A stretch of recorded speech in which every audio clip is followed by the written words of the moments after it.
और जब से उनसे पार्लियामेंट में पूछा गया, मुझे जेएनयू के विषय पर बोलने की बात कही गई, तो मेरी बात सुने बिना वो कहीं बाहर।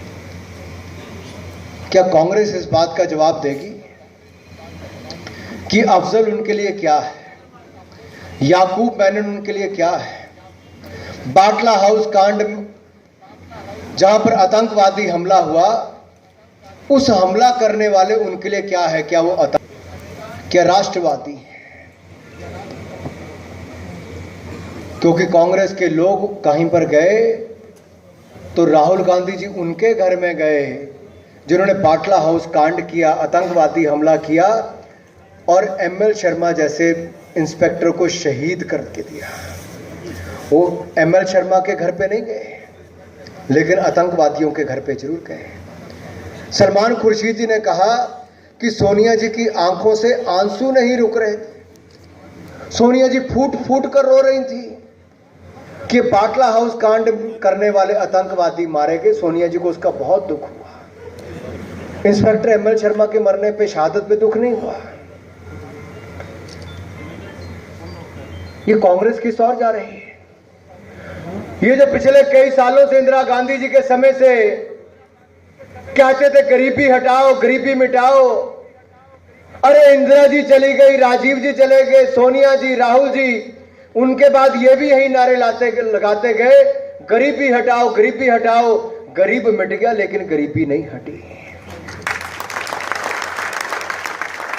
लेकिन आज जब मोदी जी ने गरीब अमीर की खाई को कम करने का प्रयास किया, काले धन पर एक ऐसा प्रहार किया है कि 8 तारीख को जब घोषणा हुई तो 8 तारीख से पहले कई नेता कहते थे काले धन पर मोदी जी ने क्या किया, वो 9 तारीख को कहने लगे हाय मोदी जी ये क्या कर दिया। जो कांग्रेस 4 वर्षों में नहीं कर पाई, सुप्रीम कोर्ट ने कहा था कि एसआईटी का गठन करो, काला धन वापस लाने के लिए एसआईटी का गठन किया जाए। कांग्रेस ने नहीं किया, मनमोहन सिंह जी ने नहीं किया, सोनिया गांधी जी ने नहीं किया। राहुल गांधी जी तो अपनी सरकार के बिल को फाड़कर कूड़े में फेंक देते थे। लेकिन मोदी सरकार बनी, पहली कैबिनेट पहले दिन बुलाकर पहले 1 घंटे के अंदर एसआईटी का गठन जस्टिस एपी शाह की अध्यक्षता में किया, तो नरेंद्र मोदी की सरकार ने किया। तीसरा कदम हमने उठाया, काले धन पर कड़ा कानून बनाया। चौथा कदम, आम जनता को मौका दिया कि घोषणा कीजिए किसके पास काला धन पड़ा है, वो 45% टैक्स देकर बाकी उसको सफेद हो जाएगा। जब कई लोग नहीं मान रहे थे तो मोदी जी को अपनी छड़ी निकालनी पड़ी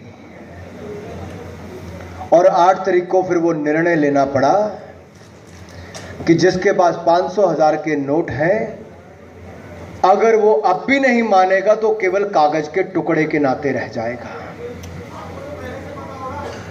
मुझे भी भाई पहले से पता नहीं था, और पता होता तब भी मेरे पास कुछ नहीं था दिखाने के लिए। और इसलिए कह रहा हूं कि अगर ये पता होता तो देश में तो अफवाह इतनी जल्दी फैलती है कि आपको पता नहीं चलेगा। लेकिन एक बात मैं कहना चाहता हूं, जरा थोड़ा सा पंजाब और हिमाचल की और अब मैं बताता हूं नारे कैसे लगते हैं। नरेंद्र मोदी जिंदाबाद। यार दम थोड़ा कम लग रहा है,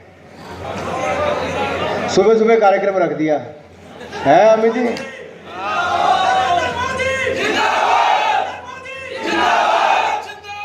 मित्रों, बहुत सारे लोगों ने कहा कि काले धन पर क्या होगा। मैं इतना ही कह सकता हूं क्योंकि हमारे स्वास्थ्य मंत्री जी बैठे हैं। इस देश में आजादी के 70 सालों के बाद भी अगर साफ पीने का पानी ना मिले, अच्छी शिक्षा ना मिले, अच्छी सड़कें ना मिले, आम आदमी को सुरक्षा ना मिले, तो इसलिए हुआ है कि